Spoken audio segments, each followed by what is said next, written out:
Welcome to Politics Done Right. I am your host, Egberto Williams. This is the progressive program that will take the mystery out of politics. This is the program that will encourage you to make sure government becomes we the people. Whether you are liberal, conservative, or otherwise, you get to air your point of view.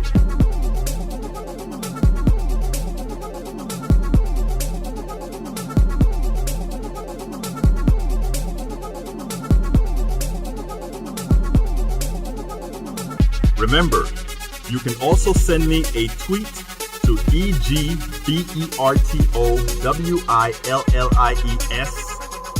That is, at Egberto Williams. Let us engage. It is politics done right. 1, 2, 3, 4. Well, folks, welcome to one more edition of Politics and Random. Egberto Williams, your host. Thank you so kindly for being a part of the show. We are going to have a great show for you today. The topic of discussion today is going to be, it's actually called Progressive Ideas Are Not Ideas on the Fringe, but What People Want. Again, progressive ideas are not ideas on the fringe, but what people want.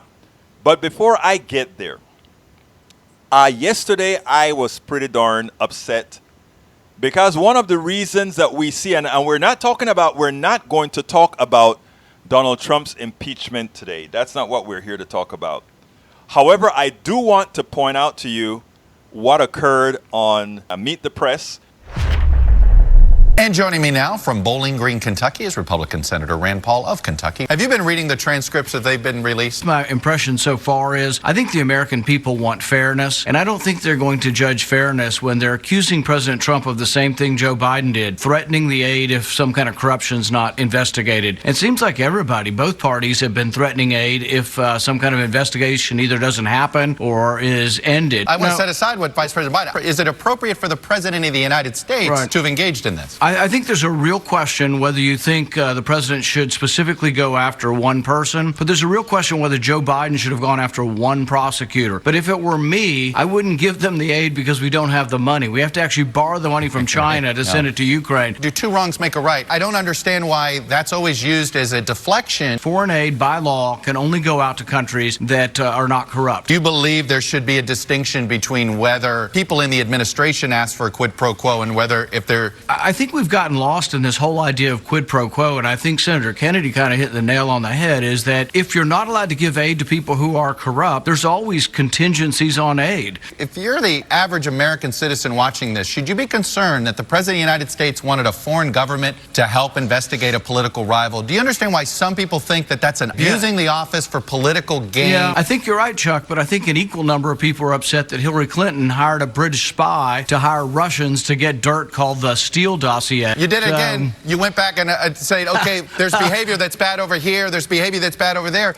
All that does is condition us for Chuck. more bad behavior. When do we put a stop to it? But all I'm saying is that you're going to impeach President Trump and you're going to give Hillary Clinton, let her skate. It becomes partisan. That's why no Republicans voted for impeachment. Senator Rand Paul, Republican from Kentucky, thank you for coming on. And joining me now from Stamford, Connecticut is Democratic Congressman Jim Hyde. Welcome back to Meet the Press. Good morning, Chuck. Will there be new information the public learns from these public hearings on Wednesday morning? There will be new information. They are going to hear immensely patriotic, beautifully articulate people telling the story of a president who extorted a vulnerable country by holding up military aid. They are going to hear something new. And Chuck, if you'll grant me 1 second here, my head is only now decombusting from the exchange you had with Rand Paul. I've spent 11 years in public service defending the press. And when Senator Rand Paul comes on and says that what Donald Trump did, and the transcript is there, extorting a foreign government for his personal political gain, and that's exactly the same thing as Joe Biden, exactly the same thing as what he said, as Joe Biden saying that this prosecutor should be released. When Joe Biden is acting in consistency with American foreign policy, and back then we had a whole list of things that had to be done, and this was American foreign policy, it was European Union policy, it was IMF policy, that this prosecutor needed to go. When Rand Paul says that that's exactly the same thing as the President of the United States saying you need to find dirt on my political opponent. And with all due respect, Chuck, when you say, well, do two wrongs make a right? Let's be very clear. The President of the United States demanding, extorting a vulnerable country to do his political bidding, to go after his opponent, has nothing to do with Joe Biden executing the foreign policy of the United States or Hillary Clinton, who is a private citizen, doing opposition research on her presidential opponent. Those are radically different things, and what the president did is wrong and impeachable. What the president did was wrong and impeachable. But the funny part about it is how he really got on to Chuck Todd. Chuck Todd, with all due respect, why did you let him snow you? Why did you let him do all those things to you? Because you know he was full of it. Okay, title of the show today. Progressive ideas are not ideas on the fringe, but what people want. Subtitle, when Democrats lose too often, they are told it is because they are too progressive or support too many policies that are on the fringe. What policies do we support that's on the fringe? What policies do progressives support that's on the fringe? I want all of you that's listening to me right now, tell me what policies do you think is on the fringe? Hello, Bruce Pollard, welcome aboard. Mike Cisak, welcome aboard. Kathleen Morin Morgan, welcome aboard. May Wood, welcome aboard. I would like to know what policies are on the fringe. But we'll continue with the show, and then maybe as the show goes along, you can tell me what policies you think we support that's on the fringe. Americans have been indoctrinated into liking or disliking a policy based on some arbitrarily defined fringe. What is that? I don't know. Help me, people. Help me. I need your help. We're going to continue, but I want to remind you that you can also capture our show going forward on several of the podcast carriers. We are on iTunes. We are on Google Play, meaning Play.fm and all of that sequence. We're also on Stitcher. We are on TuneIn. We are also on iHeartRadio and several other podcasters. So you can find us in all those places. And of course, you can get all the videos at YouTube, Periscope, Twitch. Anyhow, Americans have been indoctrinated into liking or disliking a policy based on some arbitrarily defined fringe. It is important that we stop being hoodwinked.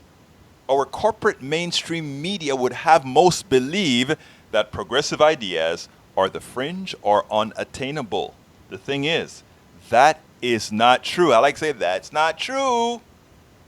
The plutocrats have the capital to invest in psychological profiling and narrative creation to convince Americans, to convince you of what is possible or not.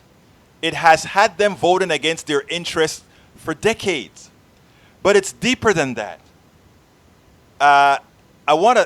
This morning, as in several mornings, I have political discussions at the gym.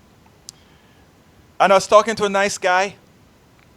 And this guy just, he is real, we were talking about the wealthy.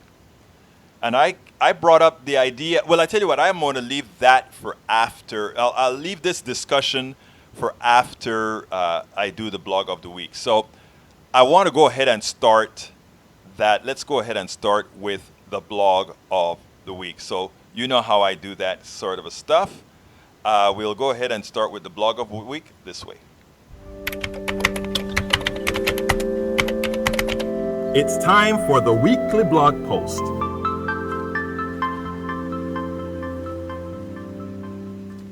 Okay, the blog post is titled, and by the way, it was the Daily Kos front page yesterday. I did pretty well at the front page, got a lot of commentary at the front page, but here we go. Calling progressive ideas on the fringe is a calculated fraud on Americans. And it goes like this. Americans have been indoctrinated into liking or disliking a policy based on some arbitrarily defined fringe. This behavior is directly responsible for an economy that serves a few. That's how they pill for you. That is why Americans stand for having just a few people, controlling everything, having most of the spoils, etc. A lot of people think they have, right? Oh, they're kind of comfortable. But a lot of people, you know, one of the other great things about America is we are good.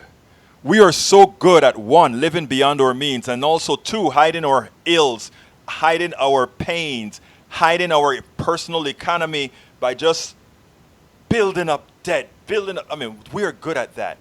And that we are doing all these things because this behavior is directly responsible for an economy that serves a few.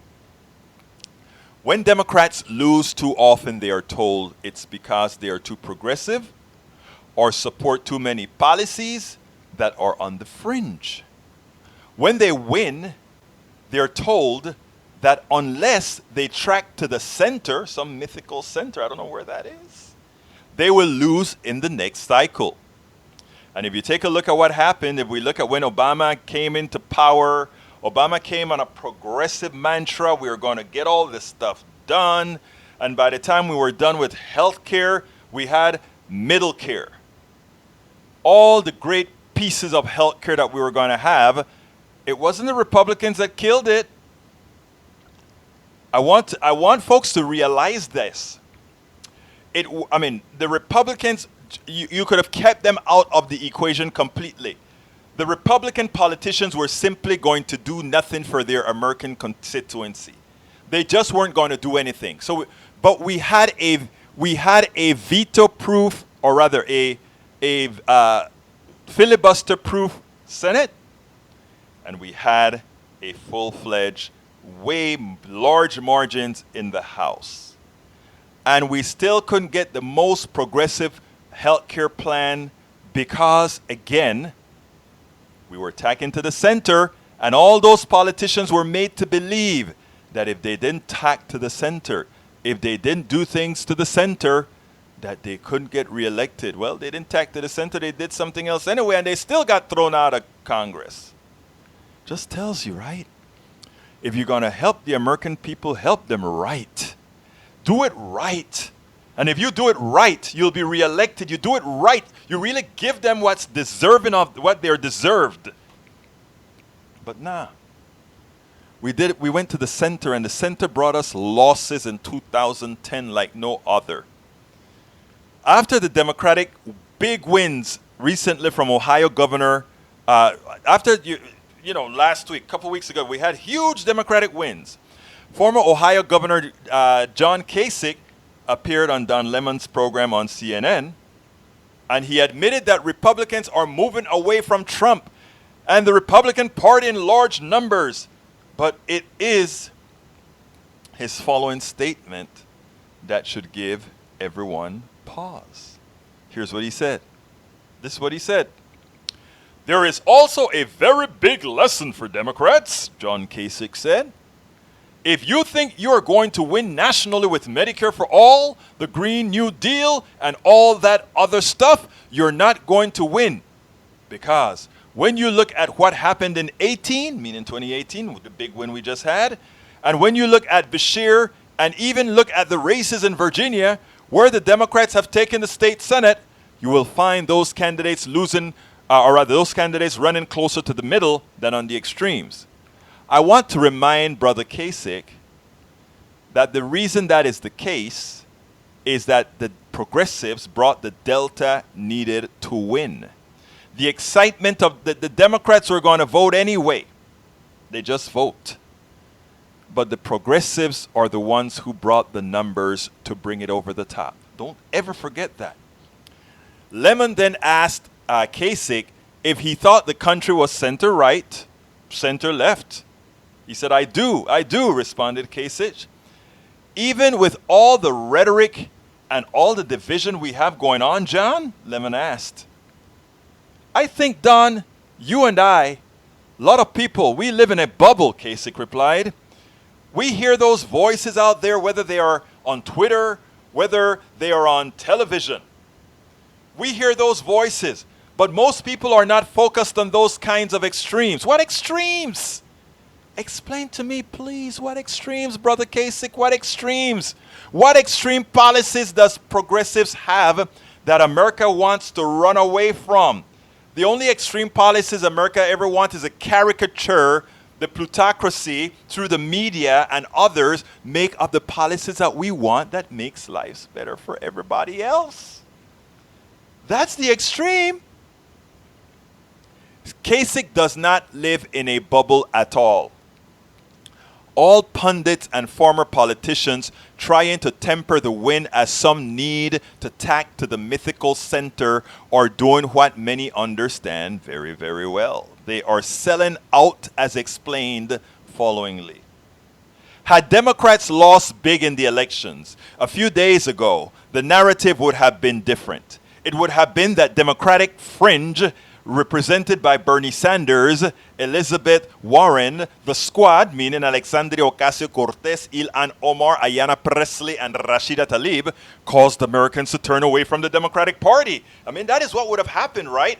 Oh my God, they won when they lost when they should have won. It's because of Sanders, it's because of Warren, it's because of Cortez, or Ocasio-Cortez, it's because of Omar, it's because of Pressley, it's because of Tlaib. No.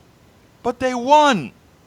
They won even though we know every one of those folks who voted Democratic knew about all those radicals in our party. They knew that the party was tacking to the left. All these people that voted for Democrat knew, because the media never forgets to tell them that the Democratic Party is tacking all the way to the left. So if they wanted to send a message for 2020, they would have said, 2020, we got to teach the Democrats something in 2018 so that 2020, they'll know not to tack left. So the thing is, all who are using their social media, reading their print media, and watching and listening to their broadcast media are already well exposed to the caricature the right and many in our own party have made of progressives, defining them as some left-wing fringe. The Democratic Party saves its ire for the progressives, while the right projects progressives onto the entire Democratic Party as the socialist lunatic fringe. Of course, most are coming to the realization that it is just a game they are playing, actually. It is a fraud. It is about convincing Americans that policies that will reverse all the bad things that have happened to them over the last 40 years are on the fringe, on the left, on the fringe. As such, they say Americans won't support it. But Americans have been slowly waking up, and the polls show it.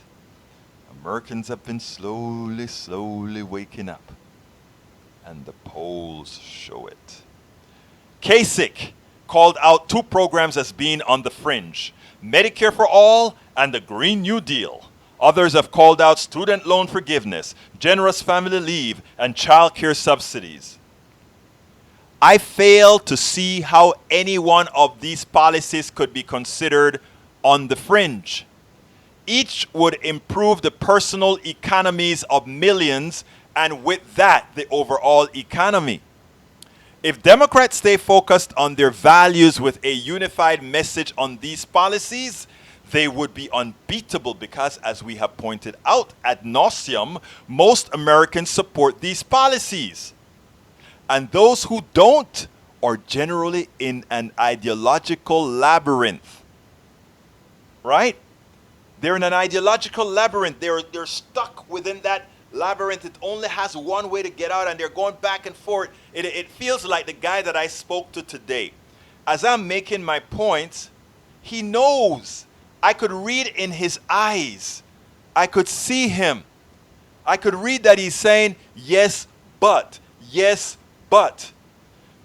Each but was the wrong exit from the labyrinth. Each but that he gave me, when I said something, he agreed, but. And the but was to cause a disagreement. The but was to turn him right into the wrong direction in that labyrinth. That's how it works, brothers and sisters. And until you decide that you want to exit the labyrinth, you're going to keep making the same turn into the dead end. The same turn into the dead end. Americans know that the soul of the Democratic Party is with progressive values. And they voted overwhelmingly Democratic in the last 2 elections. They know where we're going. They know what we want as progressive Democrats. The Democratic Party is now a progressive party, and the center is trying like hell to hold it back, trying like hell to say, come back, we can't do that. It's not that the center of the party is saying that. It as the plutocrats are handling its slaves, telling them, hey, you know the headmaster slave, right? Trying to pull everybody back. All these guys are running to freedom. We have progressives leading the way. Progressives are taking Democrats out of slavery. And you have those center-right Democrats, those establishment Democrats, pulling them in, using that whip. Come back and serve thy master. Come back and serve thy master. Come back and serve thy master. But no, slavery does not last forever. Because as one realized that the chains are really made of a material that is easily broken, as you realize that your chains are really made out of paper, it's not hard to get the hell out of there. What I'm trying to tell folks, it's easy for us to leave. We just have to start using our minds. We just have to start thinking. That's all we got to do. Remember I said we're going to talk, and I'm going to have more smiles on my face as I talk to make sure that our activism is joyful. Okay. Americans know that the soul of the Democratic Party is with progressive values, and they voted overwhelmingly Democratic in the last 2 elections. Democrats should be working on a unified message with the policies we know people want. We must be ready to re-educate away from the tenets of the Powell Manifesto, as well as away from the onslaught coming from the right and from some who purport to be Democrats. For those of my brothers and sisters who are not regulars of the program, who don't exactly know what the Powell Manifesto is, let me tell you what the Powell Manifesto is. The Powell Manifesto is that document written by Lewis Powell, who realized that Americans were getting intelligent. Americans were becoming progressives. They were starting to ask the question, why? By the way, folks, if you're just joining us, please remember to share these programs. They're asking us, why? Should we allow a few to work us like slaves as they make the money off of our backs, as they get wealthy off of our backs? That's what they constantly said, right? We're here to say, nah, niet, nunca. Eso ya no pasa. So, please, folks, if you're just joining us, please share the program. And then after the blog of the week, I'll be going to answer the questions. And please remember, it's a call-in show, and you can call me at 646-716-5812. Again, that is 646-716-5812. We have the phones working perfecto mundo now, where we have all the channels. I had a whole rewiring session over the weekend, and we should be functional. I know over the weekend, latter part of last week we had it. Anyhow, Democrats should be working on a unified message with the policies we know people want. We must be ready to re-educate away from the tenets of the Powell memo, as well as away from the onslaught coming from the right and from some people who purport to be Democrats. Let's be clear. A unified democratic message on Medicare for all sells itself because most have already interfaced with the corrosive nature of private health insurance. If one makes the case Bernie Sanders and Elizabeth Warren continue to make, your healthcare costs will go down and you will have more money in your pocket with better healthcare, which means your doctor defines your care and not some private insurance hatchet job hired to deny you coverage in order to enrich a few shareholders and executives. Once the disbelief is overcome, it will become a landslide winner. But you first have to tell the story. You have to tell the stories that the sole purpose of an insurance company is to crook money away from you, to skim money to make a few people a profit, and whatever is left to pay your medical bills. You don't need them. We don't need them at all. They don't serve a purpose. They just pay a bill. We have to get into Americans' head. An insurance company serves no purpose other than paying a bill. And if I doubt if your bills add up to $2,000 a month, I doubt you're going to pay somebody $300 to pay that $200 bill for you, or to pay that $2,000 bill. I doubt if you would be willing to give away $300 to pay that $2,000 bill. That is what insurance is. Until we understand that and we get that inculcated into people's mind, that's what makes Medicare for all. That's how they can scarily tell you, oh, you know, government takeover of health. No, that's not it at all. We got to get it right, brothers and sisters. But when you hear it from us here, you have to also tell the message. You have to tell the story. You have to go out there and tell the story as well. You can't leave it just up to us, because what we need is progression. Geometric progression means if I tell you something that you believe, that you prove is correct, and you tell 10 other people, and I tell 10 other people, geometric progression tells that we can overcome the news media because we have a method, a geometric mathematical method of getting our message out. And we can. With social media, we can. Until they shut us down, which they've tried several times before. But we can do it. So please, share. If you're just joining us, please share the program. Even if you can only stay a couple minutes, share it and then you can take off. But it's important for us to get the message out. If you believe, if you want liberation, if you want financial success, if you want a system where you can do better, then you should be sharing our program, and we should be working together to attain that goal, not leaving it to somebody else. Continuing, if Democrats adopted a unified message of the existential nature of the Green New Deal, using increased fires, floods, destructive storms, and high tide, street flooding in coastal areas, it could become a landslide. It would become a landslide winner. Every time the streets in Miami Beach floods on a sunny day, you should have bloggers out there with cameras.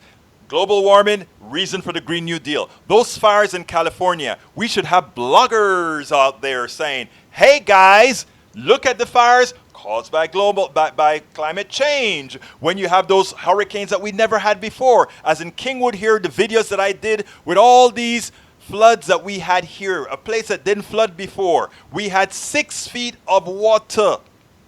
6 feet of water in the Starbucks that I go to. 6 feet of water in a place that never flooded before. Okay? Existential, folks. And those are the things we got to go out there and preach, and they don't want you to. If Democrats adopted a unified message of student loan forgiveness by pointing out to Americans that the influx of dollars into the economy from those formerly saddled with an unbearable debt would start buying homes, appliances, cars, and much more, they would understand that that would turn the economy around, because people would be buying all these things, and if they're buying more cars, that means those factories in Detroit are kicking up. If they're buying more TVs, those factories at Westinghouse, all these other guys would be kicking out more product, because we have the circulation of money and economy in motion.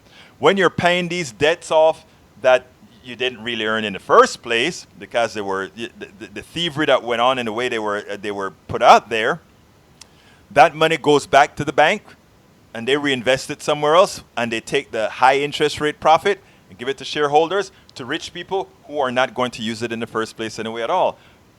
Let's remember these things, folks. Hey, my Facebook folks, I want to turn you on to a way of being a part of the program, or kind of supporting the program. Check out Super Chat on YouTube. We just got qualified. Super Chat, check it out. Anyhow, if Democrats adopted a unified message on child care and family leave subsidies, showing not only the job creation nature of the policy, but the human dignity one gets for being able to have kids while they work or create one's own venture, the policies would pass in a landslide. Does any of those things sound like fringe benefits to you? Like lefty things on the fringe? That's what the plutocracy is telling you. That's what all those people that want you to tag to Biden and the center, that's what they want to tell you. They want to tell you that all those things are on the fringe. We can't afford it.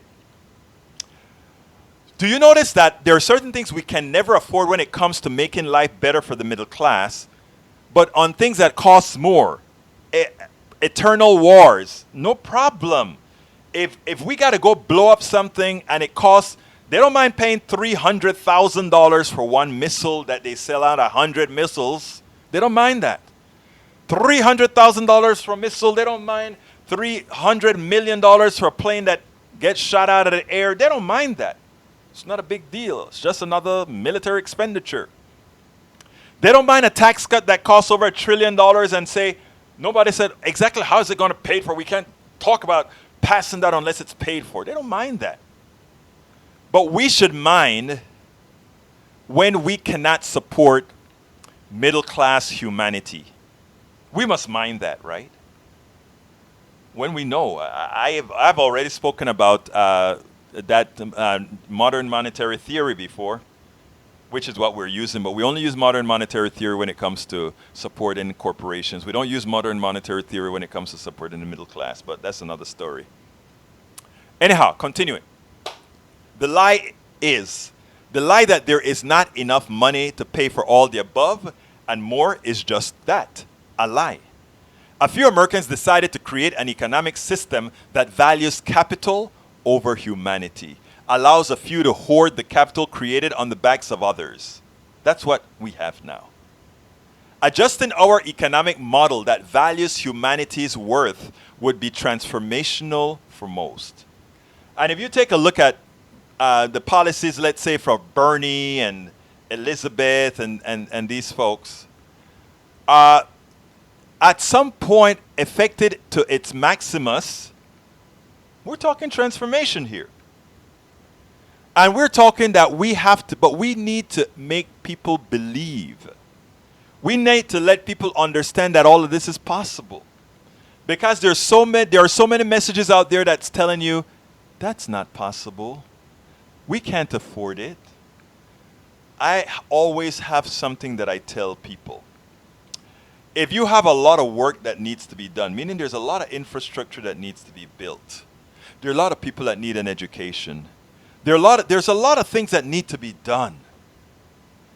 But guess what else? And we have a lot of people who want to do it.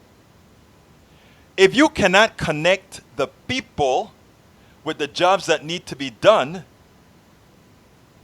because of a limiting factor called money, that means your economic model is a failure. In other words, remember, physically speaking, if I told you to go do something that needs to be done, all I have to do is pay you, right? Let's remember that. The problem is that unlike the moral wealthy, like the patriotic millionaires, I'm coming to your phone call, and the likes of Nick Hauner, too many of our wealthy enjoy being pathologically selfish, evil, and inhumane plutocrats. And unfortunately, there are a few politicians in both parties who are nothing but the rewards and by nature of their association are the conduits for turning the plutocrats' dollars, read bribes, into narratives and policies that confuse and ultimately drains the wealth of most Americans. And that's where we are at, my brothers and my sisters. I'm coming to you guys right now on the internet, but let me pick up the phone call here. Caller from 9973, come on in. What's up, Berto? Hey, how you doing, Johnny? Talk to me. I'm doing pretty well. I definitely totally agree with what you're saying today, and I'd just like to add that it's just a small distinction, but the Republicans have done a really good job of framing the Trump presidency, and in fact, most of the GOP policies under the disguise of wealth creation. Yes. And I think they've done an outstanding job of portraying themselves as the people who are responsible for creating wealth. Mm-hmm. But I think what the Democrats and the progressives, more importantly, just not the Democrats, but the progressives, need to kind of reframe the discussion and talk about it not in terms of wealth creation, but talk about what's happening to the American working class in terms of wealth extraction, and talk about how the markets are rigged and how you have companies that are no longer out to maximize profit, but where companies and corporate structures now are out to eliminate competition, which is in effect rigging the markets. And so between monopolies, that is so true. That is, first of all, that is very true, right? But the thing about it is to put the message out. We can't get that message out on the mainstream media. We can't.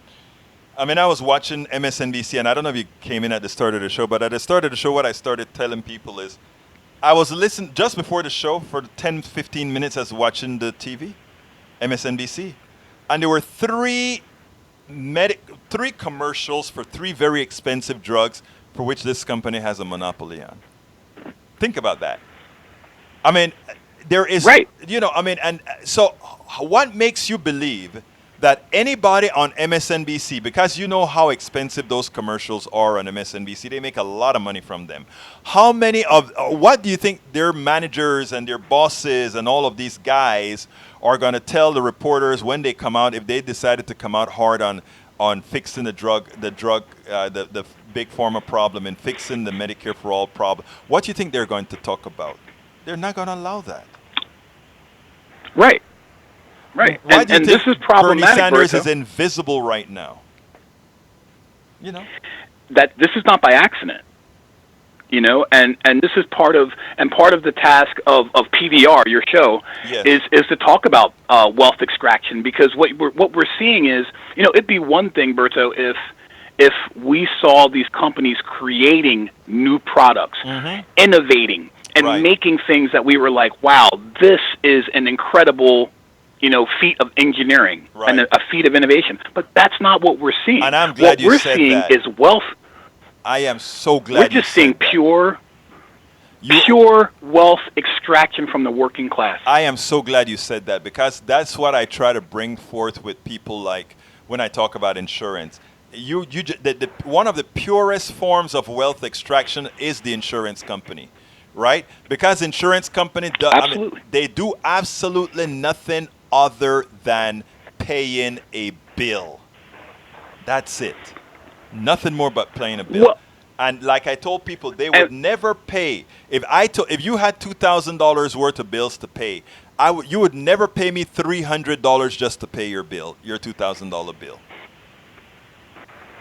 I mean, do you know? Are you aware of the fact that, for example, you see these companies and they're making all-time profits? They made all-time profits under Obama, mm-hmm, but of course they're making all-time profits once again under Donald Trump. But right, one of the things that I like to see put back in place is that, they're getting all these tax breaks, and they use those tax breaks instead of investing in their companies and investing in the infrastructure and hiring more people. They didn't do any of that. In fact, they just went and bought back their stock. Yeah. Right. And I think that should be illegal. Back in the early 80s, right? Oh, I'm sorry, maybe 70s, right before Reagan changed that rule, you couldn't do that. Right. It's ridiculous. You couldn't buy back the stock like that. And I feel like part of this is what we're seeing here is unfettered capitalism, unregulated capitalism, and this is going to be a problem, because one of the issues that we talk about, that we need to talk about, is an existential issue, which is capitalism doesn't necessarily work, and it doesn't work without being regulated. And what's even more interesting is that this is what Marx said. And I don't want to talk about communist manifestos and all that stuff like that, but I'm not saying communism is the answer, but I do find it interesting that Marx's criticism of capitalism is exactly what we're experiencing here. But here's and Johnny, one of the things... Johnny, I got to go to the other folks, but let me just tell you this, because you're so right, Johnny. No, wait, Johnny, wait. You're right. And when Marx talks about that, it's not about, he just kind of thought up this idea. I like to tell people a whole lot of stuff. It's about math. It's unsustainable. It's math. Right. It's unsustainable. Anybody who just know basic math can see why it is unsustainable, and the results we're getting is not due to government involvement. It's not due to any of that. It's due to math. I mean, certain policies may speed things up, Yep. but it's due to math. Anyway, brother, thank you so kindly for calling. Love you calling. Thank all you, the time. Berto. You have a good one, Take care. sir. Bye-bye. Okay, let me get to my brothers and sisters online. Okay, starting out, welcome Mike Cisak, May Wood, Kathleen Marin Morgan, Bruce Pollard, Lawrence Sims, May Wood. Let's see who else. I saw some Lee Grant. Who else is here? Daniel S. Thank you all guys for coming here. Now I'll go through these lists of things, and we'll talk to them one by one. And anybody who wants to call in directly, 646-716-5812. I'm going to start with Mike Cisak, who says, I told him, Mike Cisak started with, people can have all sorts of ideas, but the U.S. Constitution limits what the government can do, and many so-called progressives, regressive ideas are unconstitutional. So what I said to him is, I guess if you cannot use morals, you go to the Constitution's support of selfish immorality, for which my brother Mike Cisak responded, many of your morals, meaning my morals, are not morals. For example, I don't think it's moral to enslave people to an economic dependency through a government program. I love the way you phrase that. That is not what we're doing. Or that you think other people's wealth is somehow yours to take and do with. Other people's wealth most of the time does not belong to other people, and that is what you have to get into your head, my brother.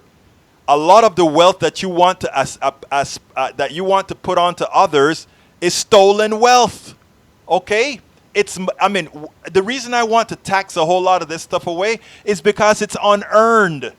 So while you are protected, you are one-sided because you are protecting one side's ability to steal from others. You are allowing Jeff Bezos to steal other people's intellect. You are allowing Bill Gates to steal other people's intellect. You're allowing all the capitalists to say, hey guys, let's form a contract. My contract says I pay you very little. I make a lot of money on what you actually produced. You produced it. You did. Somebody else's intellect. And then they take the spoils, and then you say, okay, all that wealth belongs. You see, we have been programmed to believe that. My goal with Politics Done Right is to reprogram folks. Not reprogram, but to ask folks to start thinking on their own, not to depend on what people tell you to think, how to think. So Mike Cisak says, U.S. Constitution actually outlines funding of the government administration. Not quite. The government can create laws, and because they can create laws, they can create whatever law they want to create. Wealth tax is unconstitutional. That's crap. Wealth tax is not. You show me the part of the Constitution that says the wealth tax is unconstitutional. I know that's what they're trying to do. They're trying to call the wealth tax unconstitutional because they know we have a good likelihood of a Elizabeth Warren or a Bernie Sanders victory. And if they win and they get a wealth tax instituted, they're going to go to the courts and try to get it overturned. Folks, I want you to remember several shows back. I said the reason both Democratic establishment and the Republican establishment wanted Donald Trump, and the reason they didn't raise a hell of a lot of hell about all those bad judges that they're assigning, all the bad judges, meaning the Supreme Court judges, the district judges, the reason why is for exactly what Mike Cisak is talking about. They are going to lose the majority. Most Americans are getting intelligent. The vast majority of Americans want things like wealth taxes, and they want all these other things, right? And since they're no longer or many people will no longer be indoctrinated, the only constitutional way to maintain the power of the wealthy, to maintain the extraction of the wealthy, is to go through the court system. So that when the legislature passes a law and the president approves that law, the way to make it not go into effect is to then go to the Supreme Court and make that law unconstitutional. When that law is then made unconstitutional, it takes, at that point, a constitutional amendment to support that new law. And that is where we're heading to. I spoke about this several shows back.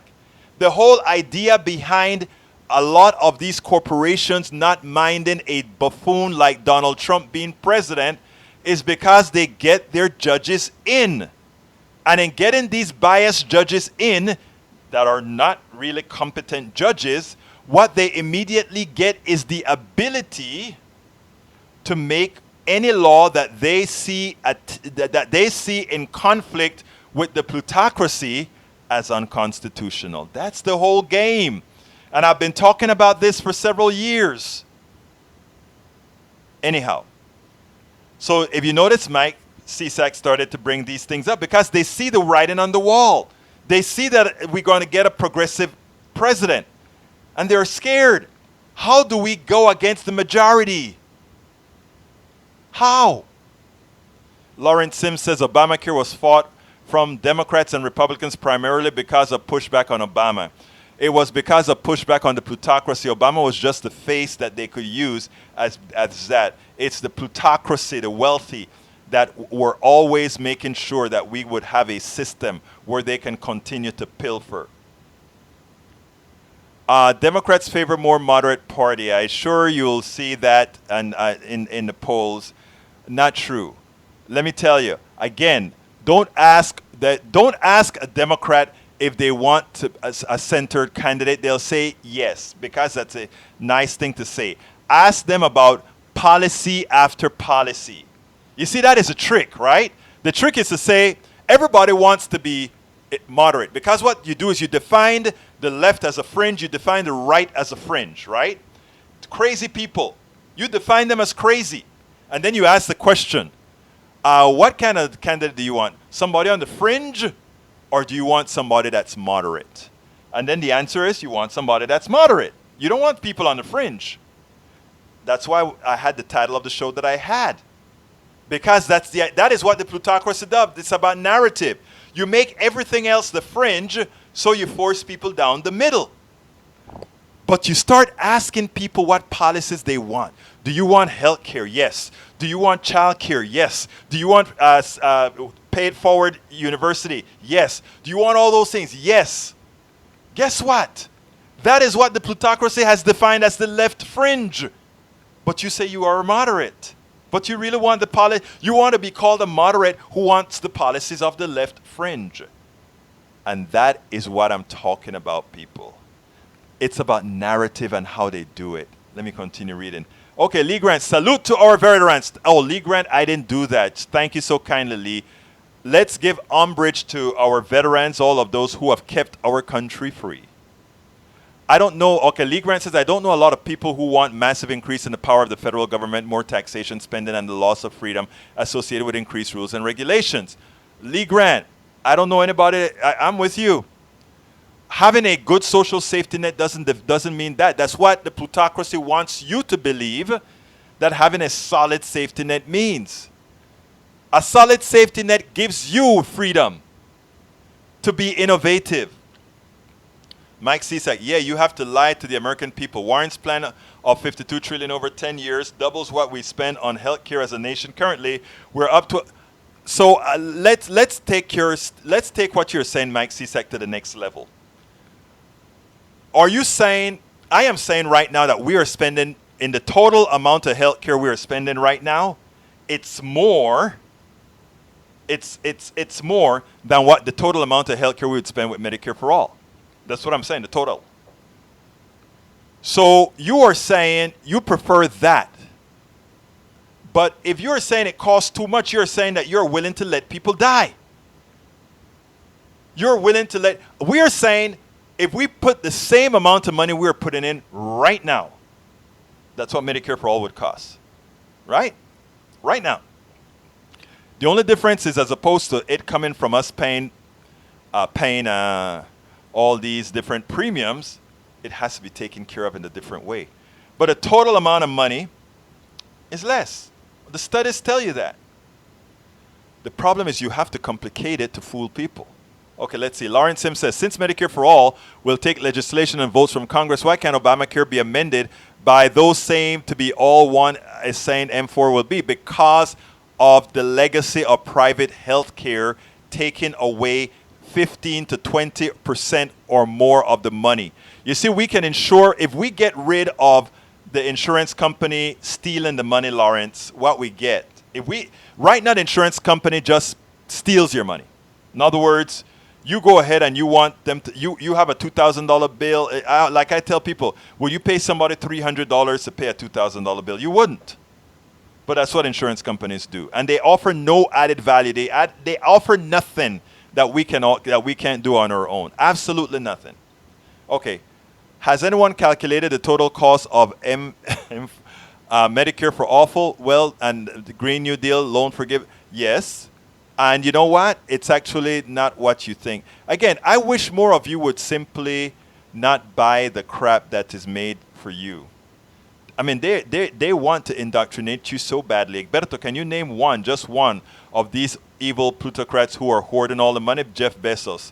And why I love to do on Jeff Bezos is he made $160 billion. A part of that $160 billion he used from monopolizing on a procedure called one click, which nobody could copy, for creating websites that purchase. I created one click on my own back in the 90s. One click on my own. And when I went to search, there was a patent on it. I couldn't develop that product. I developed dozens of other software products. But that product, if Jeff Bezos, who knows nothing about programming, could make all that money just selling books in one click, think about what somebody who actually knows how to program could have moved one click onto. I'm just kind of expanding on that. But Jeff Bezos, they use the capitalist model with patents and all of that to snuff out somebody else who was doing other things. And I wasn't the only person who developed one click.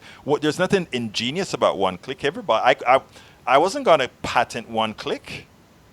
Makes no sense. So yes, if you want me to name one person, Senor Grant, very awful person, Jeff Bezos, very, very awful person. Doesn't deserve that money that he has. The money that he should be paying his client, his employees more. He should have better services for them. No, that money all is he made on the back of his employees. Yes, that's not his money. That is the money he hadn't paid his employees. And I have no problem saying that. You can come back on that as much as you want. That's money from his employees. Mike Cisak says, okay, let's see. Daniel S. It's an extraction extortion industry scheme, nada más. Nada más hablas español. No sabía que hablas español, hermano. Okay. Daniel S. says it's Marxist theory that's more accurate and palatable. LOL. Unregulated free capitalism, markets regulate themselves through competition and choice. That's crap. I know that is what they tell you. That is what they tell you. Markets do not regulate themselves. Markets will always try to maximize value for their shareholders, and in maximization of the value for their shareholders, absent regulations, they'll cut corners and do whatever they need to do. They would pollute groundwater. They will pollute the air. They'll do whatever they do without regulations. Capitalism is not free market, or rather free market capitalism. There's nothing honorable about it. Nothing honorable about it. And I would tell that to whomever need to be told. Karen Andreessen, privatization is a perfect example of wealth extraction. Karen, you are a genius. Our private health insurance is bleeding people dry. You're so right. Public schools are public assets. Absolutely right. Private charter schools seeks to take advantage of, take the value of public schools and transfer its value into the pockets of the wealthy. You frame it perfectly, Karen Andreessen. Try and convert the public schools in Houston to charters is a power and real estate grab.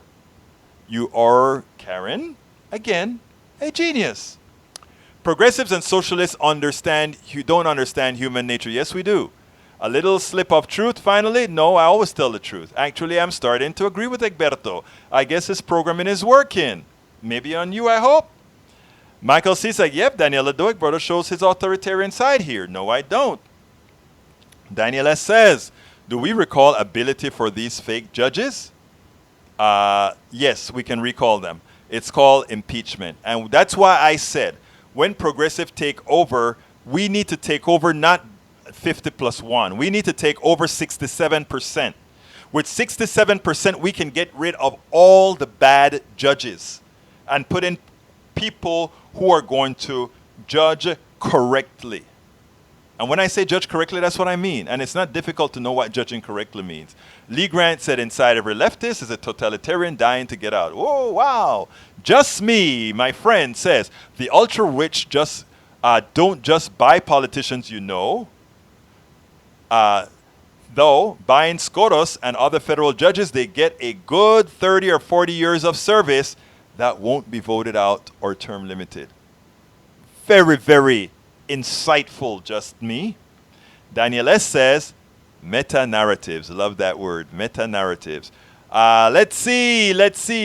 Daniel, my brother Cizak. The political right is having a lot more kids than the political left. Syracuse University professor Arthur Brooks says, you know what, though? I'm not concerned. I want you guys to have a lot of kids because that's so many more kids that I can go ahead and have a good conversation with. And I trust that they won't be indoctrinated by you because we'll get to them before you get to them. And what we have to offer them is what you don't, because you are offering them slavery. We are offering them freedom. So that's okay. Have kids, baby. I don't care if kids are leftist, rightist, anarchist, whatever. I don't care who the parents of the kids are. I can get to them. We can get to them.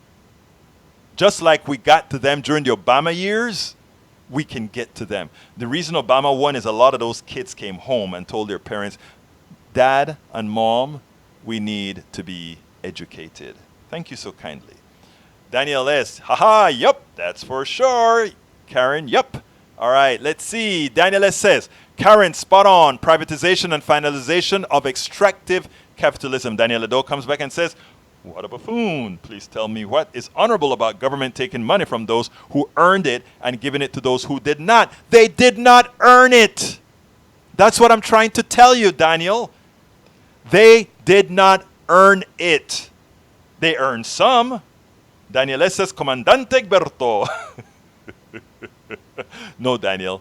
I am a true free enterprise. I've had my business for a long time. I believe in free enterprise, but I just don't believe in ripping people off. I don't believe in enslaving people, even if it's what I call antiseptic slavery, because that's what we have in America right now. Antiseptic slavery. Antiseptic slavery. Think about it. You're enslaved, but you just don't know it till you hit it wrong. Okay, Lawrence Sim says, not to sound rude, but Medicare has insurance companies involved, and to get to Medicare for all, they will have to be, look, we're talking about revamping the entire system, period, Lawrence. We are talking about revamping the entire system, period, so that we get rid of those people who are taking your money. If you want to give them your money later on for things that we're not offering with Medicare for all, feel free to let them rip you off. I don't have a problem if somebody wants to be less than smart. I am okay with it.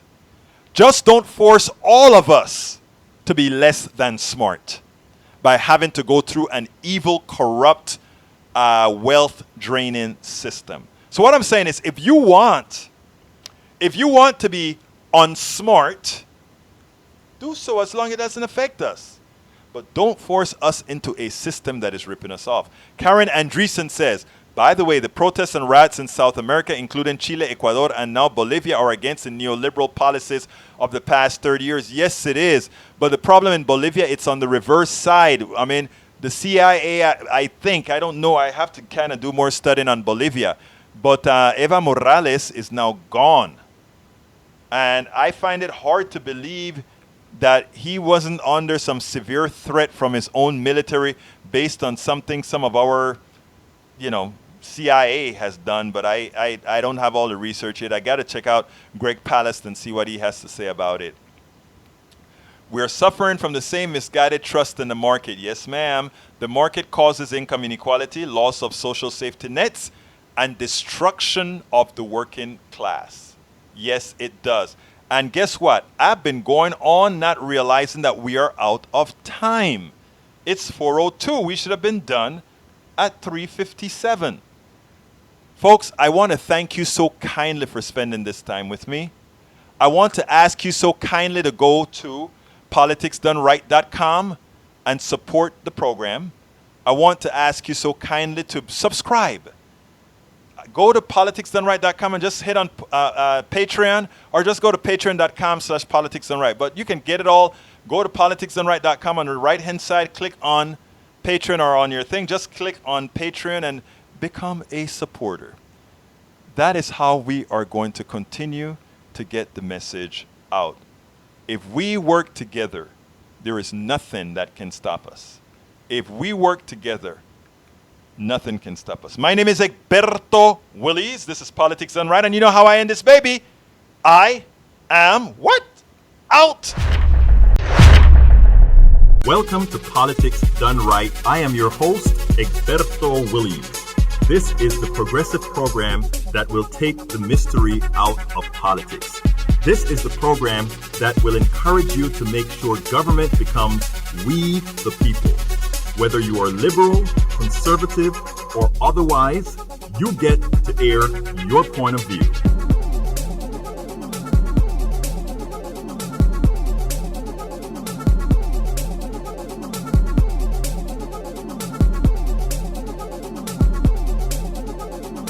Remember, you can also send me a tweet to EGBERTOWILLIES.